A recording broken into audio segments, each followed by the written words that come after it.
Et quand ça vous tombe dessus, c'est la cata. Notification importante, la vidéo fait l'objet d'une réclamation pour atteinte aux droits d'auteur. Alors qu'est-ce que j'ai fait? Je vous montre.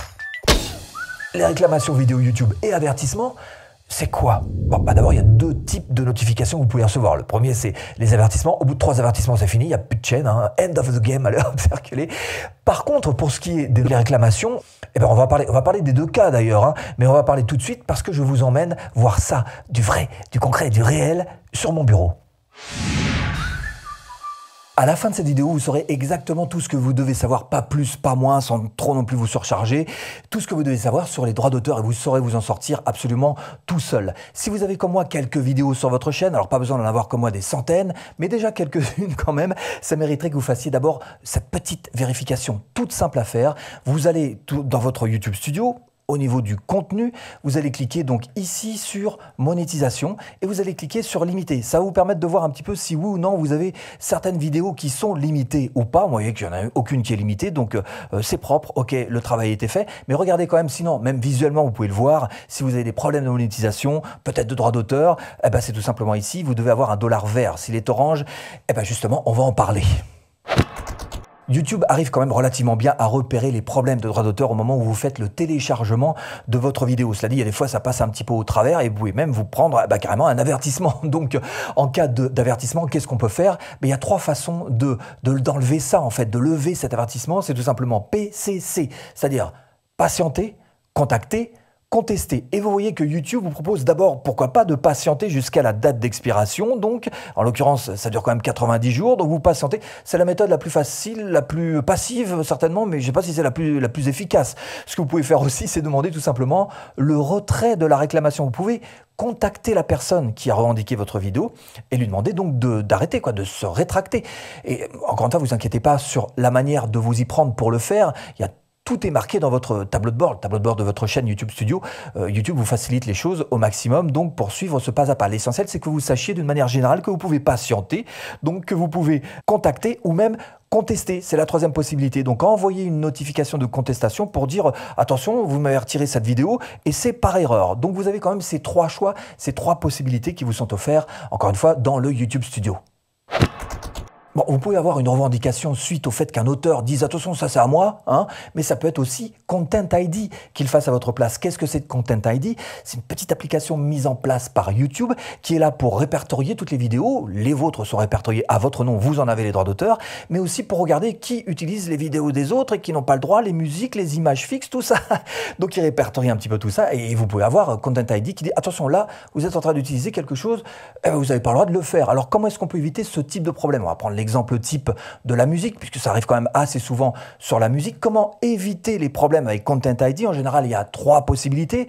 Soit la première, consiste tout simplement à utiliser des morceaux de musique ou des vidéos ou des images fixes, encore une fois, qui ont des licences.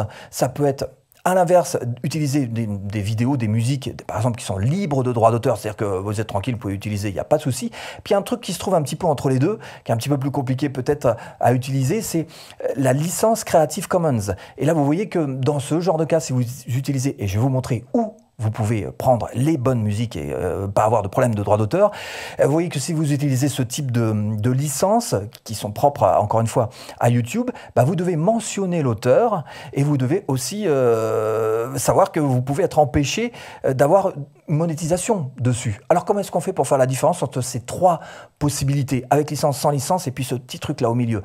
Vous allez tout simplement dans votre bibliothèque audio, voilà, bibliothèque audio de votre YouTube Studio, et vous voyez qu'ici, vous avez la possibilité donc de prendre des musiques avec des attributions non requises, ce qui veut dire tout simplement que vous n'avez pas besoin d'avoir un problème. C'est le cas là, par exemple. Tiens, je vais cliquer sur non requise, et vous voyez que là, au niveau de la licence, il y a marqué aucune attribution n'est nécessaire. Donc là, on est dans le cas où il n'y a pas de droit d'auteur, vous pouvez utiliser sans problème. Attribution non requise. Mais vous pouvez aussi utiliser, évidemment, des attributions requises, auquel cas vous voyez que là, il y a marqué CC.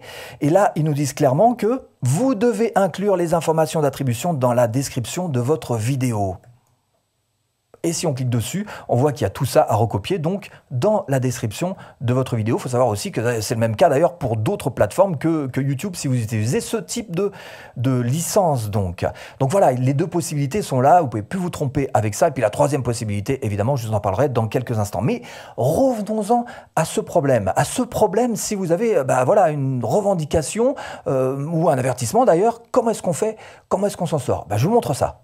Voilà le tableau que nous met à disposition YouTube et c'est tout à fait clair. Ça peut paraître compliqué comme ça, mais je vais vous expliquer, c'est super simple. Vous êtes en jaune, en bleu, c'est la personne qui réclame les droits d'auteur, voilà. Et il y a 3 possibilités au départ. Donc vous avez une revendication de Content ID, auquel cas vous acceptez tout simplement la revendication, point, voilà. Soit vous pouvez, et c'est le cas le plus classique et c'est en général ce qu'on fait, contester la revendication. Et après il y a d'autres cas. Et puis la troisième possibilité, c'est faire directement, hop là, on passe dans ces cases-là, faire directement appel. Mais le cas le plus classique en général, c'est qu'on conteste cette revendication tout simplement. Et là, vous avez encore 2 cas.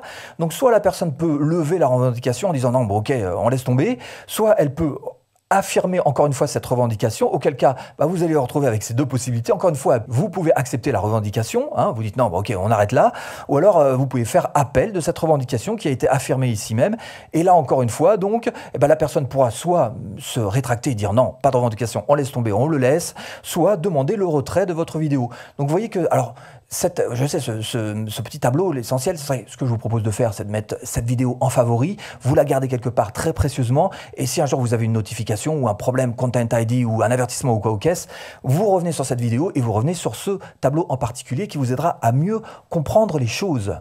Et au bout du compte, la question est posée, que se passe-t-il si mon contenu fait l'objet d'une revendication Content ID? Il y a 3 cas possibles. Soit le contenu va être bloqué, donc, et puis on ne pourra plus le voir tout simplement. Soit il y a une monétisation qui sera basée sur le partage des revenus entre vous et l'auteur. Et c'est la plupart des cas, dans la plupart des cas, c'est ce qui se passe quand tout le monde est plus ou moins de bonne foi. Et puis, il y a aussi la possibilité de suivre les statistiques de visionnage du contenu. Ça, c'est aussi une troisième position, un petit peu moins utilisée quand même, mais ça reste quand même celle-ci qui est la plus classique. C'est pas fini. Oui, parce que dans mon cas, avec cette notification que j'ai eue, que je vous ai montré, qu'est-ce qui s'est passé? Fin de l'histoire.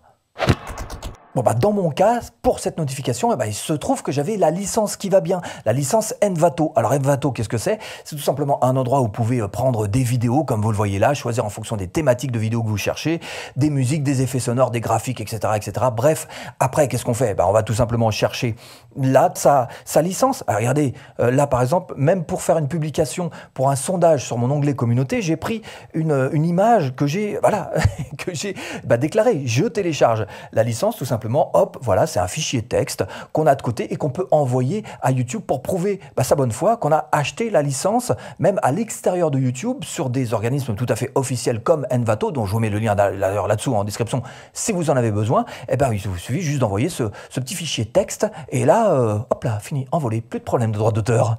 Et dernière chose importante à savoir, et vous avez bien fait de rester jusque-là parce qu'il y a peu de gens qui le savent, c'est que vous avez un moyen de vous adresser directement au support YouTube. C'est sur tout votre YouTube Studio, vous avez ce petit icône là, chat, il y a marqué ici, chat avec l'équipe d'assistance, voilà, destiné aux créateurs. Alors pas disponible pour le moment parce que là il n'est peut-être pas le moment, les heures d'ouverture, mais si vous faites cliquer sur en savoir plus, vous voyez que là vous avez moyen de contacter l'équipe, nous on va contacter l'équipe France, et ils vous donnent directement de quoi discuter avec un membre de leur équipe. Donc là, vous mettez l'URL de votre chaîne et puis c'est parti, vous démarrez une discussion avec des gens qui pourront réellement vous aider, le support YouTube. Bon, le mieux, c'est d'éviter de jouer avec le feu, même si YouTube n'est pas un bourreau et qu'il accepte que vous puissiez faire une erreur. Moi, ce que je vous propose de faire pour aller plus loin, c'est tout simplement de cliquer ici pour savoir comment fonctionne YouTube et comment est-ce que vous pourriez réussir sur votre chaîne.